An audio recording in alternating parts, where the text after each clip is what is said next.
The Raptors have officially fired Nick Nurse, making my video from yesterday in terms of the conversation of whether or not to keep him completely dated in less than 24 hours. Thanks, Toronto. But in all seriousness, we are here today to talk about the top three, I would say, candidates to replace Nick Nurse moving forward. That's what we're doing today. Usual drill, folks. Just like the video if you enjoy it. It helps the algorithm out a lot. And if you're new here, subscribe to the channel as well. Plus, if you plan on doing irresponsible sports betting in the near future, just make sure to check out my link in the description below. The first route I'm going to talk about is the internal route. You could go Adrian Griffin as your head coaching candidate, right? Adrian Griffin's been an assistant with the Raptors for a while. He's often kind of, I feel like, the guy that you see in the interviews and stuff like that during the games, talking about the Raptor schemes, the game, etc., going forward.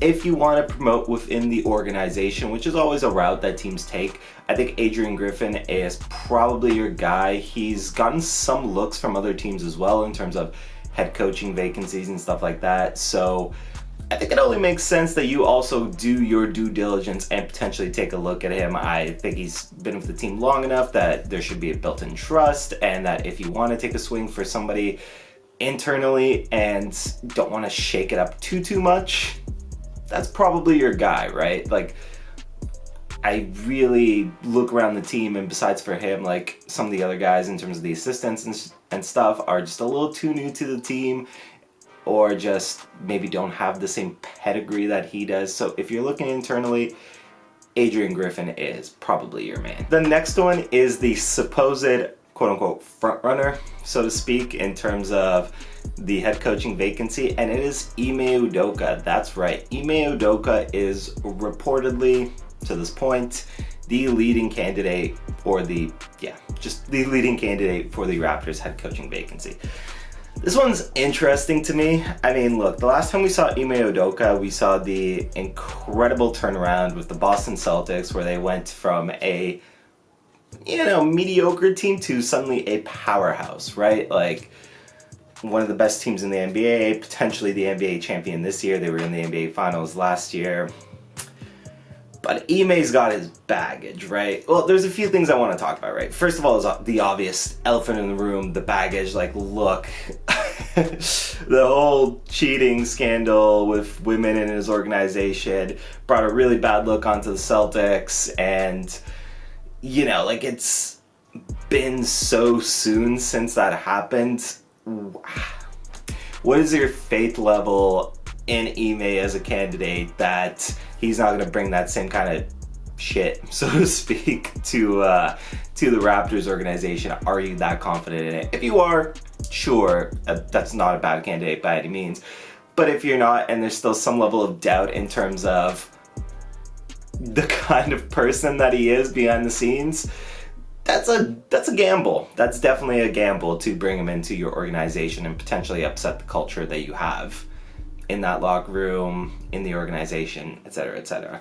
Past that, I think the questions with Ime that are warranted as well is, how much of the Celtics turnaround do you really attribute to Ime Udoka? Because on one hand, you can make the argument that he laid the foundation for them, and the fact that they're still successful even with him not being the head coach anymore speaks onto the foundation that he laid. On the other side of the argument, you could say that he really didn't that pivotal of a role in it, and the Celtics were kind of geared to bounce back based on the talent on the roster, etc., that even with him not being there now, they're still successful. So how much of a factor did he really play on that success, right? Like, it depends on how you want to spin it. So depending on how you want to spin it, you're either looking at him as, wow, a prime candidate, the best man for the role, etc., or you're looking at him as a dude that was,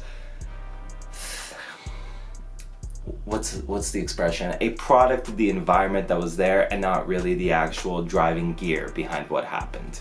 So let me know which one of those you think is what happened in Boston, and whether or not you think Ime is the head coaching candidate and for the Raptors and should be the front runner that he supposedly is at this moment. And the last one here, I'm gonna throw a shout out to John Hamilton, because I completely forgot about him for a little while, but he's a guy I like, and yeah, was brought up in the comment section by John, so thank you again.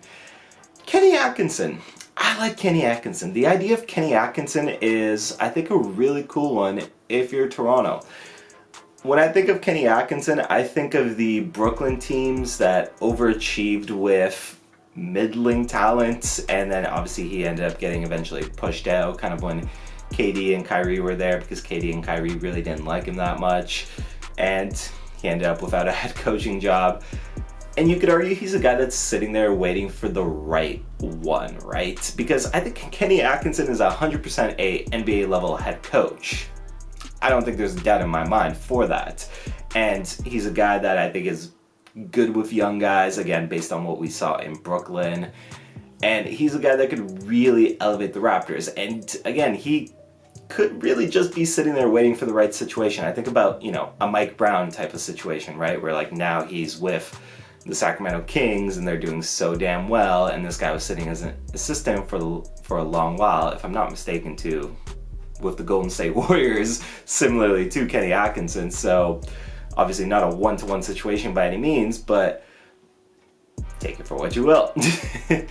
Yeah, I think Kenny Atkinson could be a really nice addition for the Raptors. Again, you have a lot of younger guys here in Toronto that I think Kenny could really, you know, work with well, and I think he's a guy that could really make a difference on your team. So I would be super intrigued at the possibility of him taking that vacancy now that it's obviously there and available. So that more or less does it for me. What do you folks think? Who do you want to see step in and become the next head coach of the Toronto Raptors? Nick Nurse is out, and for a quick moment I actually just want to say shout out to Nick Nurse for whatever issues, etc., that people had with him this year. I think Nick Nurse was a phenomenal coach for the Toronto Raptors overall in his time here, and quite frankly, you know, based on the shorter, I guess, time of the Raptors organization, he will probably be the definitive standard for the head coaching position in Toronto. So shout out Nick Nurse. I wish you nothing but love, and I wish you luck in your next destination, if it be the Rockets or whatever the case is. Yeah, shout out to you. Other than that, folks, that's pretty much the end of the video here. If you're still watching today, thank you. Like the video. It makes a huge difference in the algorithm, and I really appreciate it, especially because, I mean, the video's been slumping a little bit recently, I'm not gonna lie. If you're new here as well, subscribe to the channel. Usually good for at least one video a week. This week you get the special of 2 videos a week because the Raptors dated my video yesterday. It's been JJ Buckets, it's been real, and I will see everybody next time.